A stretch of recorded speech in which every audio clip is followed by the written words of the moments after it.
Welcome to Zero Knowledge, a podcast where we explore the latest in blockchain technology and the decentralized web. The show is hosted by me, Anna. And me, Fredrik.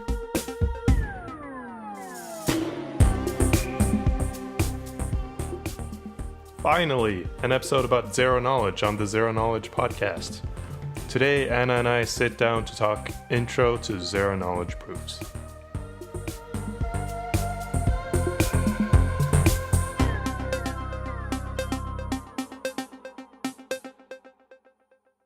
So yeah, today we're going to be talking about zero knowledge proofs. And it's very much like an introduction because none of us are experts.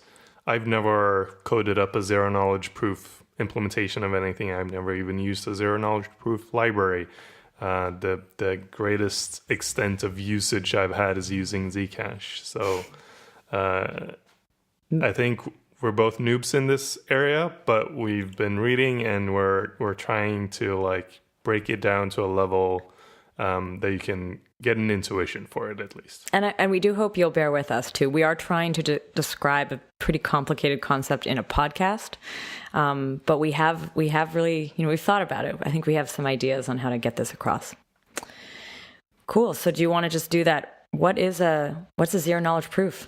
Sure. It's an area within cryptography, really. It's not a specific thing. It's like a field of study.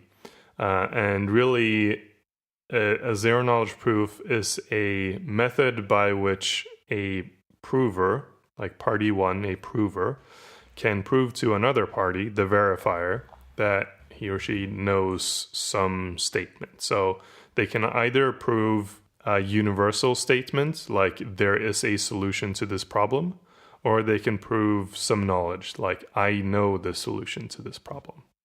But at the end of the day, it's a proof about the resulting thing is a 1-bit value. It's a true or false. So the answer that you're verifying is it comes out as true or false. Like I know this, true or false. This is true. It's true or false. And they do this without revealing any knowledge about this, the background, the statement. Mm-hmm. So they should be able to say, I know the solution to this problem, and prove that they know the solution to this problem without showing the solution. And that's actually, I also asked around a couple people and just to see if I can get one-liners. And one of them was demonstrating that you know a secret without revealing it. Yeah. So you have a secret. I want to know that you have a secret. You can somehow prove to me that that secret exists, but I have no idea what that secret is. Yeah. Okay, so when we were first doing a lot of this research, I had for just a short while, I was wondering if there was any relationship to what we had talked about when we were doing a podcast on hashing and proof of work, because I know that proof of work is this concept where you get a hash which proves that work has been done. And I was like, okay, so is that potentially a form of zero knowledge proof? I found out it isn't. Maybe you can explain why that is. So the hash in proof of work does indeed prove that work has been done, but not on its own. So if you just get this hash, you have no context for what it means or why it is what it is. You don't know what has been hashed to produce this. So it proves nothing alone. So it really doesn't prove anything on its own, yeah. It only proves something within the context of the block. So you need all of the knowledge of the block. So you need the full block that has been hashed and the hash, so that you can rehash this block, compare it to the hash that was given, and say, okay, the person actually did this work. Because in proof of work, the simplest version of it is you change a nonce, a number, just incrementing it by 1 all the time until you find some hash with a specific property. And the only way to verify that is to have all the data and recalculate the hash yourself. So it's a proof, but it's a proof that requires full knowledge of the solution. And the zero knowledge proof requires none of that. Yeah. So the zero knowledge proof is an end, there's a sort of result that allows you to decipher that this this activity has happened without any other information. This activity or this question or this information exists without any other information. The comparison, I guess, to proof of work would be, and like it's an interesting thought. I have never seen any idea around this. I assume it doesn't exist. But if you could have a zero knowledge proof of work, it would be, something that says I have produced work for this block without showing the block. In the blockchain, you need to show the block regardless because everyone needs to have it. So it's not super useful. But there's other things, and we'll get to that later in the podcast, that makes zero knowledge proofs very useful for blockchain applications. So zero knowledge proofs have become sort of, first of all, we actually forgot to mention this. This is also the name of this podcast. It is apparently a word that in the last few years has become very, very popular. The field of research has become, I think it's always been there, but it seems like it's become kind of cool or something. Yeah, there's trendy. definitely some amount of hype around it. After Zcash got launched, definitely saw an uptick in like people claiming to do zero knowledge stuff. But even before then, I remember seeing like hack pads and various like login systems that claim to have zero knowledge, like identities in their systems, or like zero knowledge encryption of your content. And I never really knew what that would mean. Like for the authentication system, I can sort of get it, but I don't know. So it's been around and it's been a bit hyped for a while, but certainly since the launch of Zcash, it's gotten more hyped.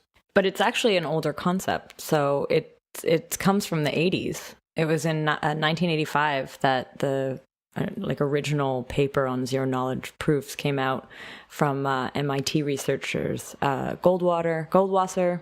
Actually, how do you pronounce that in English? I have no idea. Goldwasser, Macaulay, and Rakoff. Yeah, so it actually has been around for a while, and obviously its introduction into like crypto concepts, like crypto token concepts, is newer. So maybe we can. I think we can sort of jump in now and start exploring what a zero knowledge proof really looks like. And to do that, we've identified a couple examples that we've heard used by presenters or on videos, or we've seen them documented in papers. There's some sort of easier to understand examples using real life objects or roles to try to explain what a zero knowledge proof is. And the first one that we're going to use is actually coming from a paper called Applied Kid Cryptography, or How to Convince Your Children You Are Not Cheating. This is a paper. And the example is a Where's Waldo, not puzzle, a Where's Waldo picture. Is that a universal thing? I'm pretty sure it's a universal thing. Like Where's Waldo What's it called in Swedish? I don't know. So like I've never seen like a proper Where's Waldo book when I was a kid, but we had cereal boxes that had like Where's Waldo pictures on the back of them. And I don't know if it was Waldo or if it was like someone else, but it was the exact same thing. So the concept, the rip-off Waldo. Yeah. There is a German version. I think it's called like Wo ist Walter or something like that. Okay. But anyway, Where's Waldo? I'll describe what it is if people don't understand. Where's Waldo was a very popular book series where you'd have this very intricate drawing of a ton of like thousands of little people. And one of those people is Waldo, and he always looks exactly the same. And as a kid, you're supposed to just like look at this and then identify where Waldo is. But anyway, so the book is like a regular, kind of like a kid's book. It's a little bit of a big book. But anyway, so the zero knowledge idea or exercise here would be to have two people. One has found Waldo. The other has not found Waldo. And the person who's found Waldo wants to prove that they've found Waldo without giving away where Waldo is. So we have this system with a prover and a verifier. So there's one person that wants to prove that they found Waldo. The other needs to verify whether or not the prover is telling the truth and has actually found him. And so what the prover, there's a few different mechanisms that the prover could do to show that that he or she has really identified where Waldo is without revealing where Waldo is. And I'll describe two of them. So one is you get a giant piece of paper, you cut out a little hole, you hide the book underneath, and it's a big enough paper that you can't tell where the book is, and you figure out exactly where Waldo's face is, and you kind of show it through the hole. And so the verifier can look at a blank piece of paper in a little hole and see Waldo and know that you, the prover, have identified Waldo but not have any idea where Waldo is. Another example was that you would make a copy of it and then you could cut out Waldo and show that you found Waldo and get rid of all the other paper, and the person would know that you'd actually found Waldo without showing where Waldo is. So this is a very, very basic example of a interactive zero-knowledge proof. Our next example is going to be a far more common example. Well, it's kind of a variation on a very common example. There's an example called the billiard balls, and they'll have one billiard ball of one color and one of another. We decided to switch it. We're going to call it red pill, blue pill. Let's try to do this, Fredrik. We're actually going to play the roles here. One of prover, one of verifier. All right. Am I proving? Who's the colorblind one? The verifier. I think I want to be the verifier. All right. So the scenario here is one of us. So I am not colorblind, and Anna is colorblind, and I want to prove to her that I am not colorblind. Actually, don't you want to prove to me that the pills are different colors? That's the same thing. Okay. So we have two pills, a red pill and a blue pill. Because of the nature of it, we'll pretend we're in a rave in the Matrix. And one pill goes up and one pill goes down, but I want to take two pills that will leave me right in the middle. We need to have, basically, I will take both pills if possible, as long as they're different. But I'm colorblind, and they look exactly the same to me. And so, Fredrik, how can you prove to me that they are actually different colors? So I would ask you to put one pill in each hand, put them behind your back, and then either shuffle them or don't shuffle them. Okay. But do it in, like, I can't see whether or not you're shuffling or not shuffling. It's only a thing that you keep track of in your own head, if you've shuffled or not shuffled.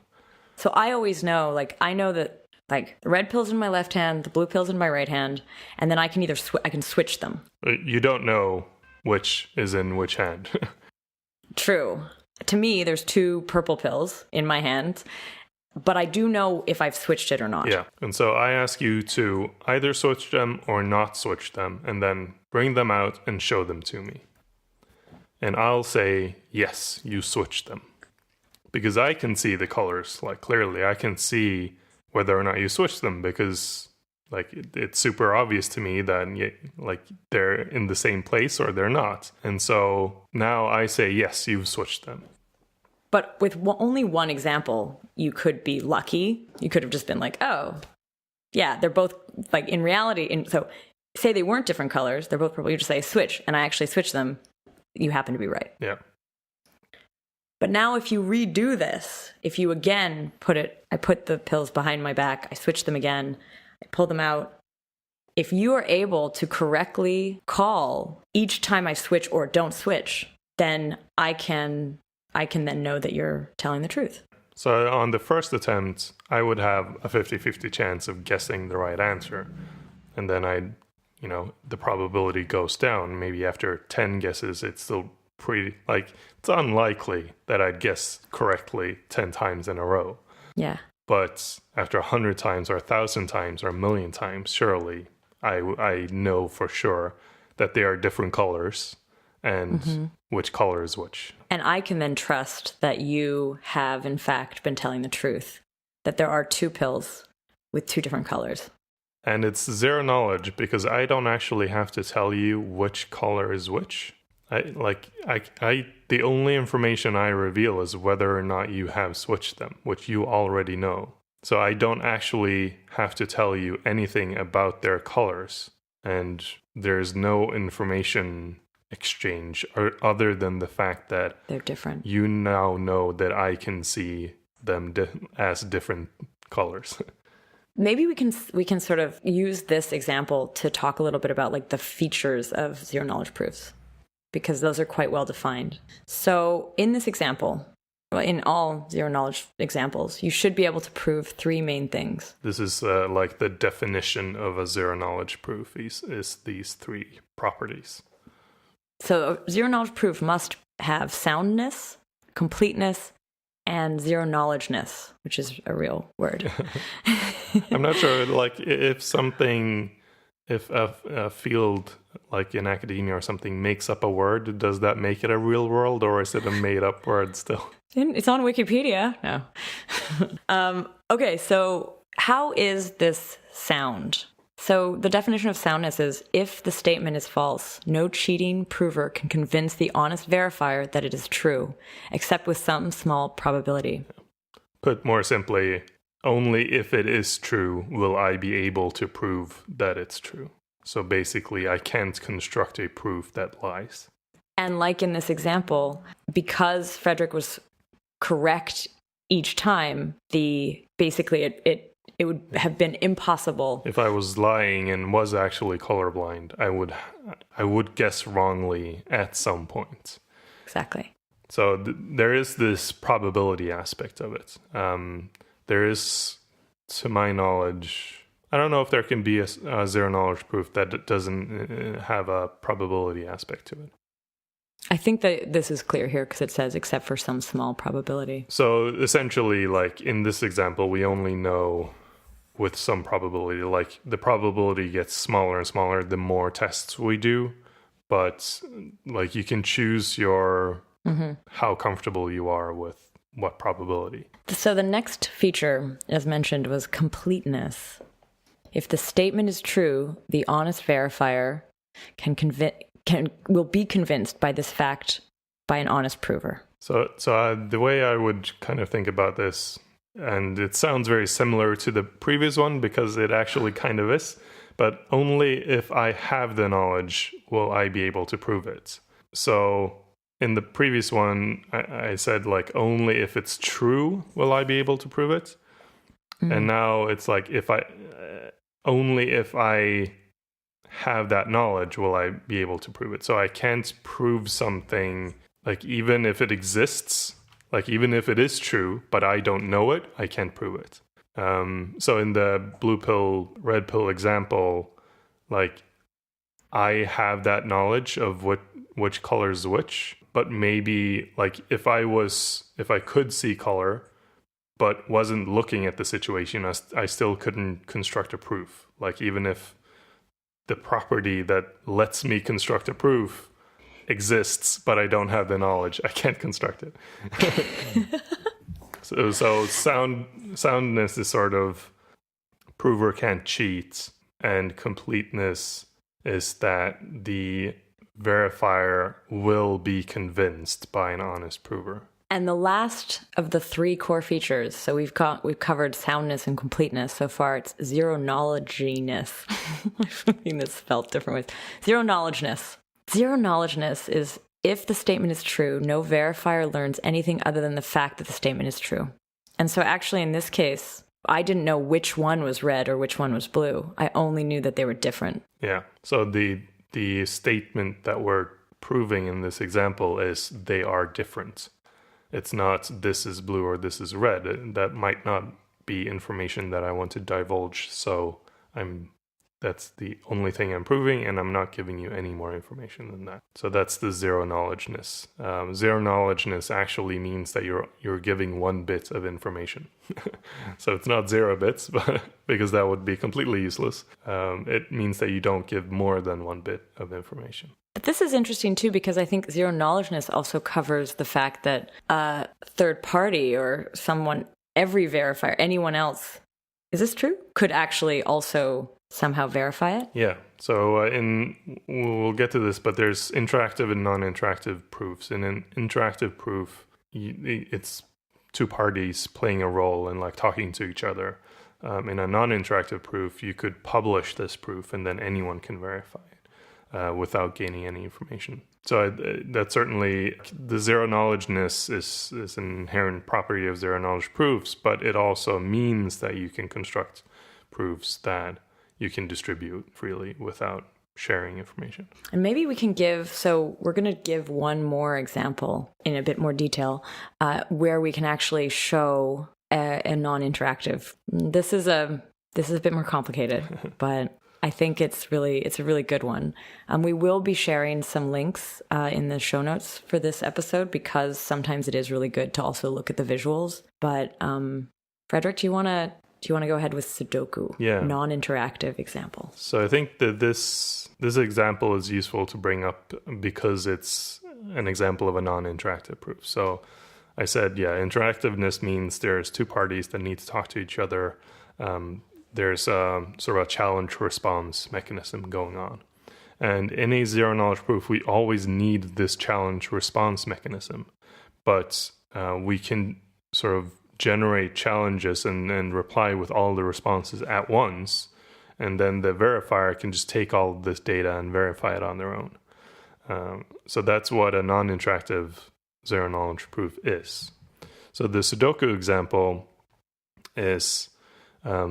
I will assume that everyone knows how Sudoku works, but there's rows, there's columns, and there's sections. So in each section, like in a solved Sudoku puzzle, each row is numbers 1 through 9, each column is numbers 1 through 9, and each section is numbers 1 through 9. And you want to prove that you have a solution to this puzzle, but you don't want to give the solution away. Like maybe you want to sell this solution or something.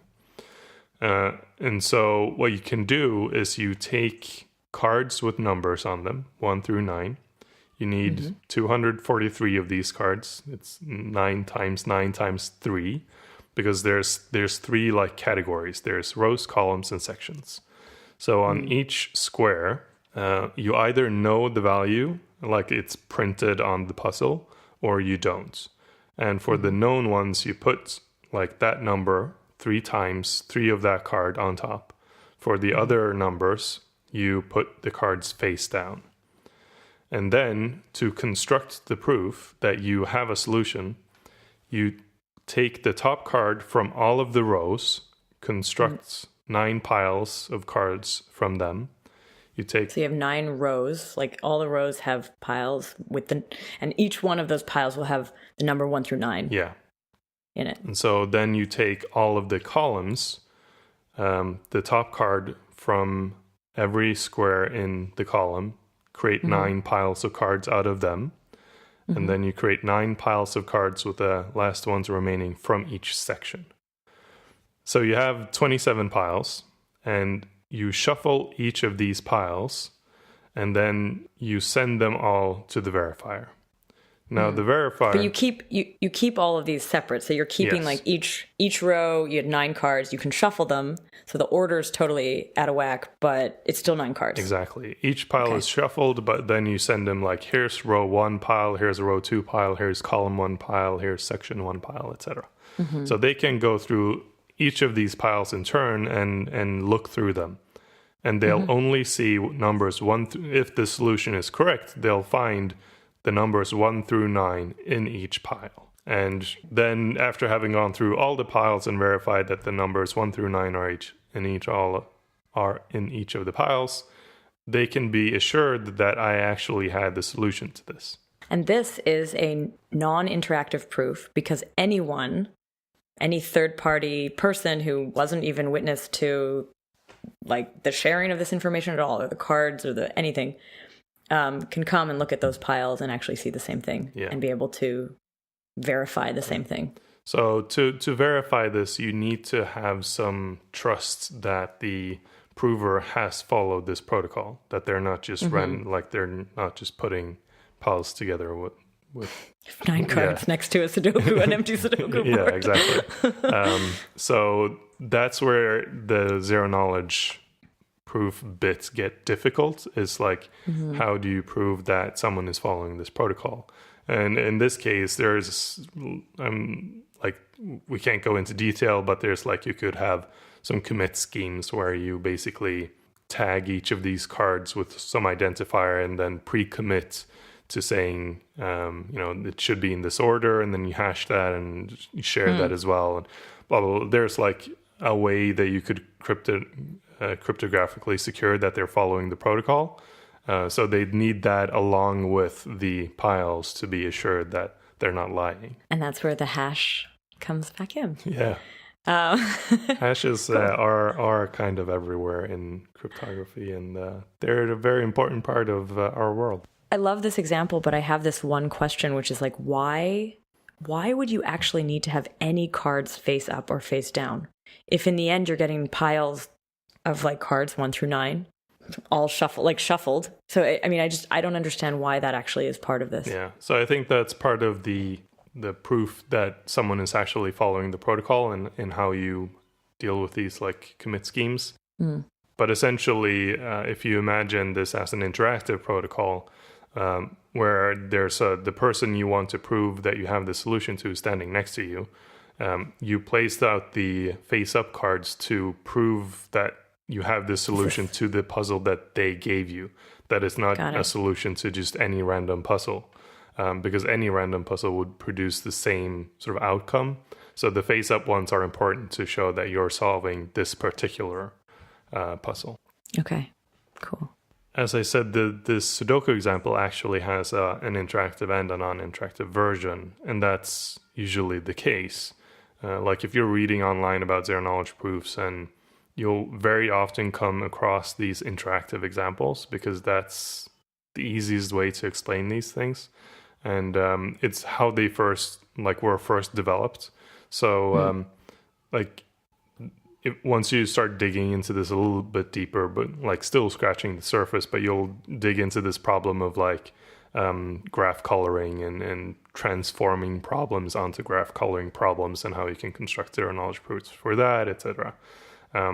But in some time as well in the 80s, there was a method developed that let you transform interactive proofs into non-interactive proofs.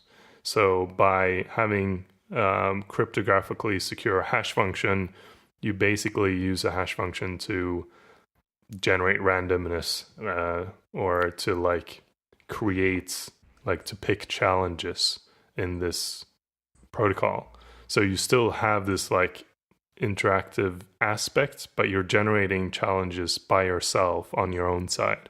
So then you send all of the challenges and all of the responses at the same time to the verifier. And this is how you, like if you publish that, then anyone can verify it, not just the one that was interacting. Which role here, though, is the hash function actually taking? This is the input information. So this is, let's go back to one of the examples. Like on the Sudoku one, the hash would produce basically like random numbers, or what would it be? Yeah, so like in the interactive version of the Sudoku one, you have like if Alice and Bob are standing next to each other, Alice is trying to prove that she has the solution. Bob will go like, give me the third row, give me the fourth column, give me the first section. And in between all of these, Alice would like replace all the cards.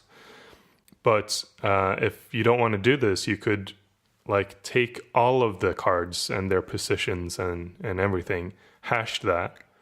Then you get a number out of that. You transform that number into like onto like the board, saying like numbers between 1 and 9 are sections, numbers after that, blah blah. And then you can use the output of this hash function to choose your first challenge, and then you respond. You hash the response, then you get a new pseudo random number. Use that as the challenge for the next input, and so on. And eventually you'll have like a long challenge response cycle that you can send off to someone. So it's essentially a way to generate random numbers.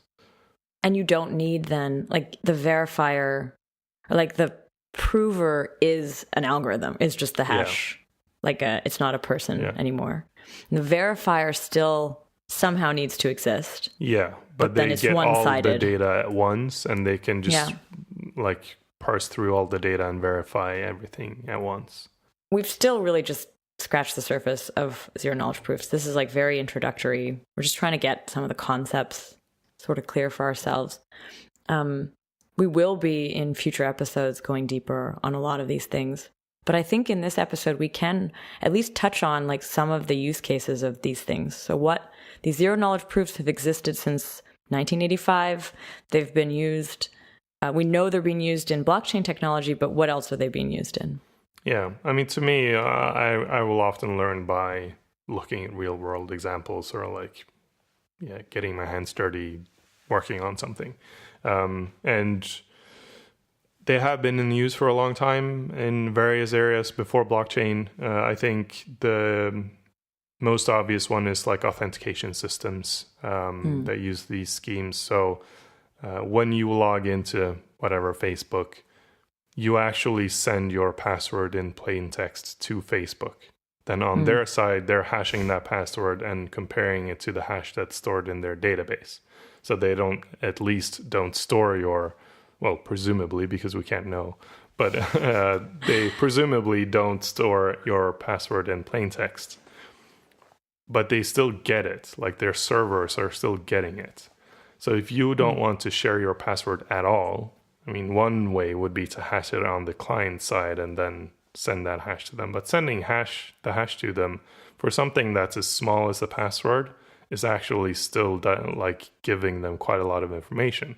Like they can brute force that hash pretty easily. So if you don't want to give them anything more than one bit of information, like I have the password to this account, that's where you need a zero knowledge proof. And what else could you use zero knowledge proof for? I think the most useful ones that I've seen, at least, again, I'm a noob in this area. I don't look for this stuff daily, but another useful example that I came across is if you want to prove that you have the private key of a public key. So like public-private key encryption is everywhere. Usually, like with PGP, was intended to be like the public-private key encryption of email, and it's never really taken on because like part of it is like, if you send me a public key, do I know that that's yours? And like I can encrypt something with it and be ensured that only the person with the private key can read it, but it's still like, can I tie an identity to this? Not really. So all these like key servers have spawned up and they kind of try to tie an identity to a key and stuff like that. But you could actually use a zero knowledge proof to say, I have the private key for this public key, and thereby like proving your identity together with your public key. And yeah, exactly how this is used in real life today, I'm not actually sure. It would also have to be like an interactive zero knowledge proof, because if you send it out non-interactively, then you're back to the same position where it's public knowledge and anyone can copy it. So it's only useful in the interactive sense. And then zero knowledge proofs have then obviously also become part of a lot of blockchain projects or concepts. The most notable, I mean, there's actually like a whole history of zero knowledge in blockchain, which I don't think we're ready to do in this podcast. And I really do want to bring on, I think we talked about this, bringing on some people who like have actually lived through some of this, know these people, and have like seen the developments of, things like Zero Coin and Zcash, and that's for future episodes. But we are seeing, we do see zero knowledge pop up more and more with blockchain projects. I know that, obviously the most notable is Zcash, which is a token built like with zero knowledge proofs like inherently built into its protocol. And I know that they're doing tons of research to actually, make, from what I understood, like doing the real zero knowledge, actually you can maybe help me with this, but I think doing the real, like the real proofs can be quite CPU intensive, or like it takes up a lot of it's resource bandwidth? Intensive in general, Yeah. but especially like memory intensive is the biggest. Like that's why you can't really send a shielded transaction on Zcash from a mobile phone, for instance, because your phone doesn't have that much RAM. Okay. So even like if it was just CPU, then you could just let it run for a long time.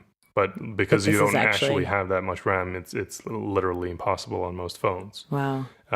So yeah, they're doing a ton of stuff there and like trying to make it like improve the UX, improve the speed, improve the resources necessary. So the next version they have upcoming, they've been saying that they have it so efficient now that you could generate a shielded transaction on a phone. Cool.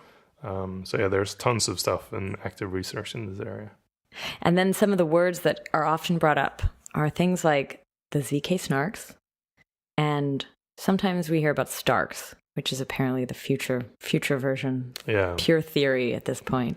It's not pure theory. I've seen conference talks where they actually show off some examples and stuff. But like the one talk I saw by one of the researchers working on this, it was a great talk, and if I can find it again, I'll put it in the show notes. But it was quite a while ago. But he was showing some example programs. So snarks is just like zero knowledge, non-interactive argument of knowledge. Something along those lines is what it stands for, which is really like any zero knowledge proof. I don't know. I'm not exactly sure what the difference is or why making this separate distinction. But Starks are like you can prove the result of a computation. So you can like give someone a program and then prove that this is the result of running the program.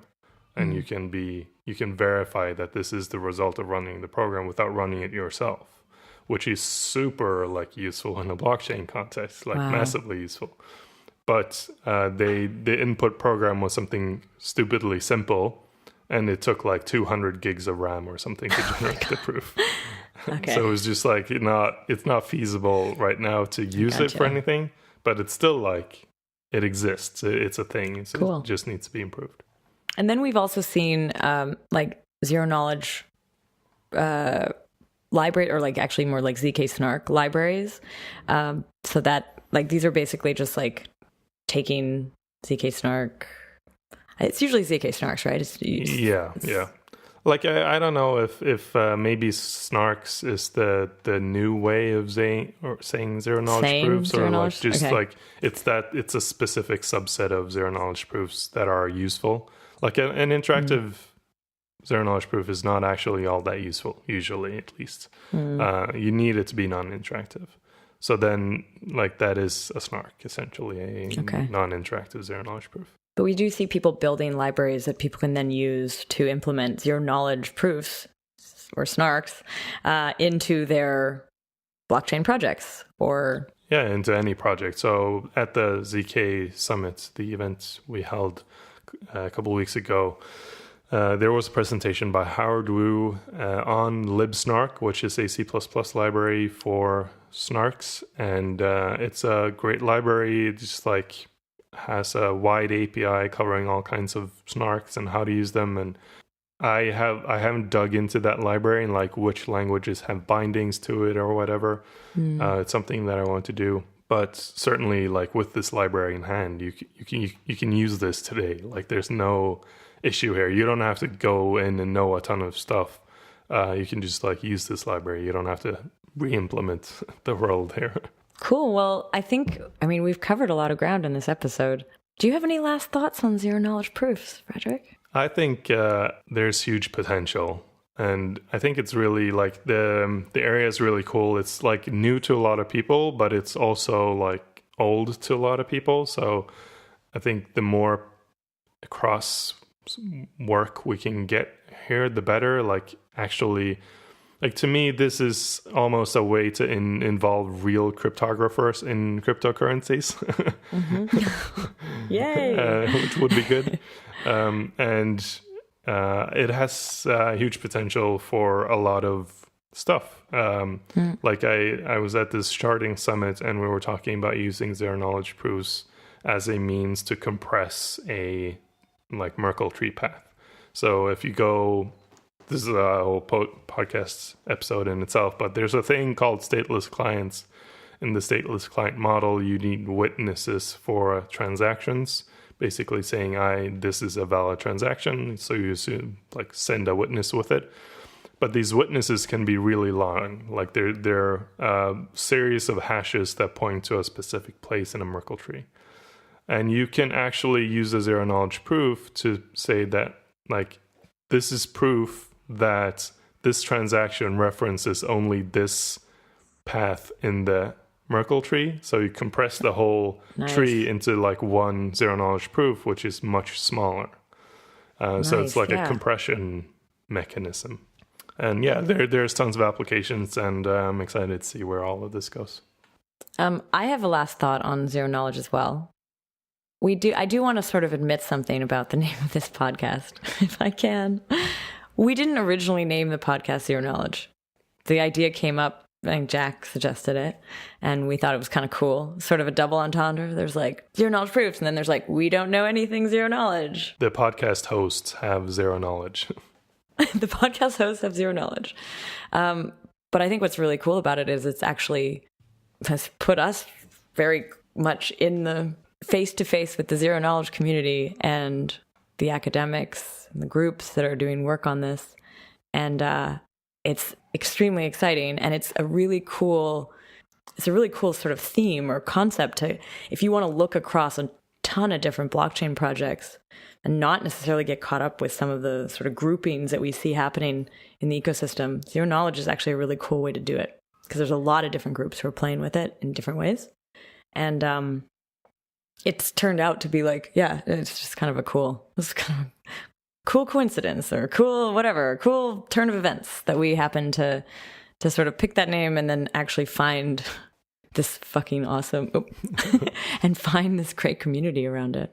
Anyway, thanks. I'm going to say a big thank you for listening. If you've made it this far, this was a denser episode than most. It's funny because we've never taken such an introductory point of view on anything, like going basics as much as this, and yet it's probably one of the densest episodes. It just kind of goes to show how much stuff there actually is to learn on this topic. Totally. So yeah, thanks for listening. Thanks for listening.